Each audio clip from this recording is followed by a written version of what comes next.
When I first started learning to sew, I turned to YouTube, and I found creators like Coolurpa, Made Every Day, and Okla Roots, and I loved them. The tone was creative, friendly, and accessible. Over time, I started figuring out the kinds of things that I actually wanted to make, and I didn't really watch tutorials anymore. I wasn't trying to be a seamstress or follow some official path. I was just making things. And after a few years, I started thinking, maybe I could help someone else skip the fear and just start sewing. My early experiences with the sewing world were almost entirely shaped by awesome creators. But when I stepped back into the wider sewing community, I expected to find more Aprils and sweet grandmas. People who were generous, encouraging, and excited to welcome people in. But that's not what I found. And the more I've seen, the more I've realized there's a real problem here. So today, I want to talk about it.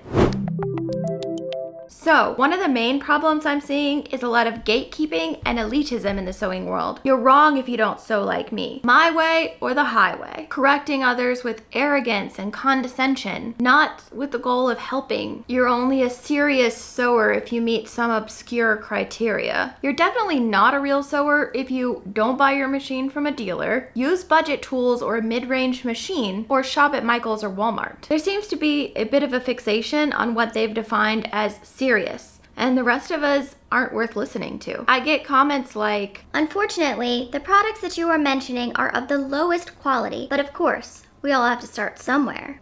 Okay. I didn't realize you had to pass a financial background test to start sewing. So unfortunately, this mindset has a negative impact. It stifles creativity, discourages experimentation, makes beginners feel unwelcome or ashamed, and makes people on a budget feel like they can't sew, especially if they don't have a lot of money or just don't want to spend a lot of money. Like, really? So on my channel, I'm interested more in practical versus purism. I care less about how it's done and more about getting it done. If it works, it works. I'm budget conscious and I recognize that no one size fits all. I'm more interested in function and fun than perfectionism. So another problem is disagreeing is fine, but being rude is not. There's a difference between constructive feedback and acting like you're the sewing police. There's this tone of, I know better than you, and you're wasting everyone's time. These are phrases like, "You talk about high quality thread, but then you show the cheapest thread out there." okay, that's not correction, that's a put down. Or, I don't even know if it's worth wasting my breath. why say anything then? Or, you don't know what you're doing. The goal is shut down, not to help someone learn. These kinds of comments don't make anyone better. You can have high standards for yourself without tearing down anyone who does it differently. Unfortunately, this kind of speak erodes confidence. It makes people second guess themselves. And the thing that really bugs me is that it makes beginners afraid to speak up, to try, or to ask questions. And that's what we want. And I'm worried that viewers will see someone else get attacked for something like this, and then they start to think, well, I won't bother then. And that's sad. It subtly sends the message that if you don't already know anything, or you just disagree, stay quiet. So on my channel, I always want to foster kindness and respect. Constructive feedback is always welcome. We all want to learn, but the delivery matters. We want this to be a safe place to learn, to ask questions, and even to make mistakes. We want to encourage each other to learn and grow, not shame people. So another thing is that sewing is supposed to be fun, isn't it? And when people act like there's only one way to be creative, it kind of kills the fun. It completely shuts down new ideas and experimentation. If you do something a little different, the assumption is that you're wrong, naive, or unskilled. It turns creative people into rule followers, afraid to color outside the lines. And as a result, creativity is squashed. Beginners don't feel free to explore or try new ideas. The joy and play out of sewing gets lost. People feel boxed in by rules that they never even agreed to. So with my channel, I'm trying a different approach. My tutorials are guidelines, a starting point, not commandments. I encourage you to change it up, adapt when necessary, do whatever you gotta do to make it work for you. I wanna help you make things that are functional, stylish, and uniquely yours. So around here, exploration is the point. That's my favorite part. You have permission to play. So, sewing is changing. Are you? I feel like a portion of the sewing community clings to the past and resists change, even when that change could benefit them. There's this constant tone of negativity and nostalgia instead of problem solving. One of the places that I'm actually seeing this the most is online fabric shopping, with phrases like, "There's no fabric left." Online shopping sucks. I refuse to buy fabric online. And I get it.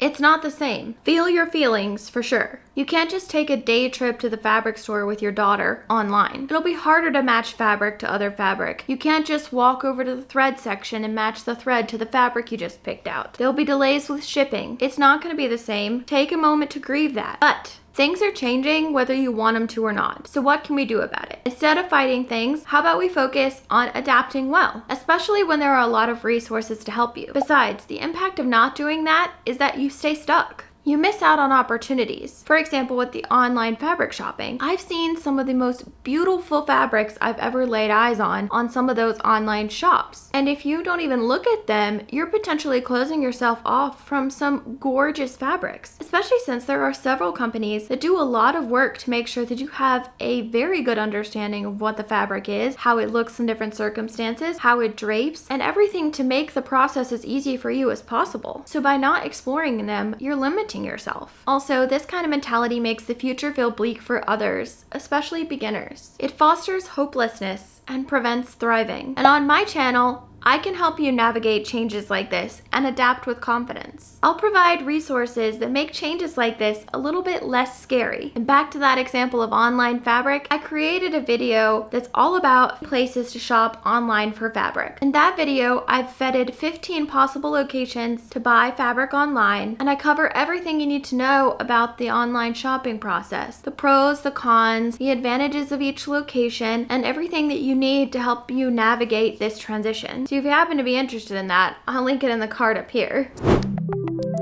So another thing I wanted to address was the garment/quilt tunnel vision. There seems to be a strong assumption in sewing that everyone wants to make clothing or quilts. People often dismiss tools or resources because they don't fit into those two categories. One of the things that's really highlighted this problem for me is how many people have an issue with using the word sewist. I've gotten so many comments saying sewist is not a word. Sewist? What happened to seamstress?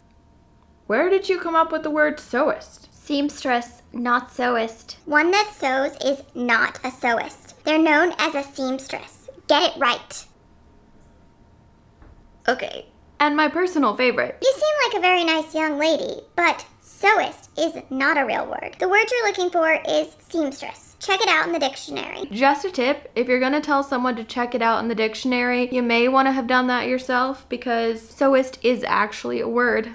You can Google it. But the bigger problem here is that these highlight a mentality. You can only sew clothes. It's like the rest of us aren't even real.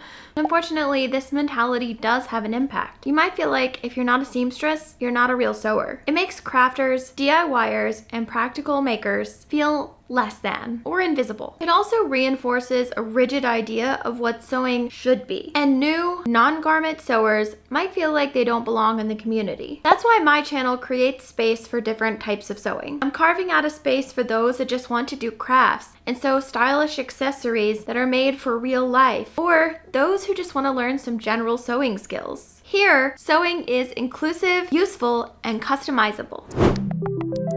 So, what's the big issue with all of this? It's not just that some comments are annoying or that people have strong opinions about tools and techniques. The real problem is what this culture is doing to the community. It turns people away before they've even started. It makes beginners feel lost, judged, and unwanted. It turns sewing, something that should be creative and joyful, into something that's rigid, joyless, and honestly, that makes me sad. Because sewing should be fun. It should be something that you get to explore and grow in without needing permission. That's why I started this channel. And that's why my goal is to bring back the joy, the freedom, and the permission just to learn, to try, to make something. No shame, no snobbery, just sewing. Now, before I get to my final point, if any of this hits home, go ahead and hit the like button. Drop a comment if you've had similar experiences or if you see it differently. I'm interested to know what you think. Just be kind. Oh, do you like my shirt? It was a Prime Day find and it makes me ridiculously happy. If you want one too,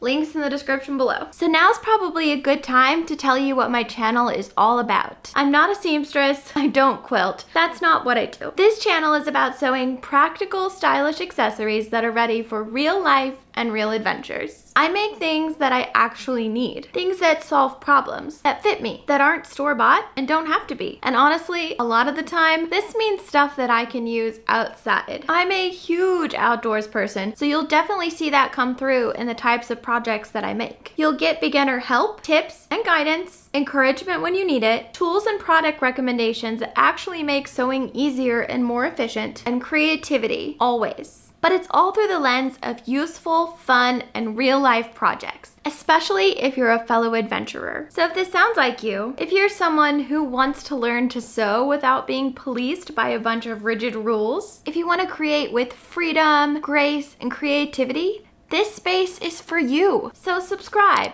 Stick around. And if you want to go deeper, get exclusive updates and a sneak peek at what's coming next, you can join the email list too. Links in the description below. Bye!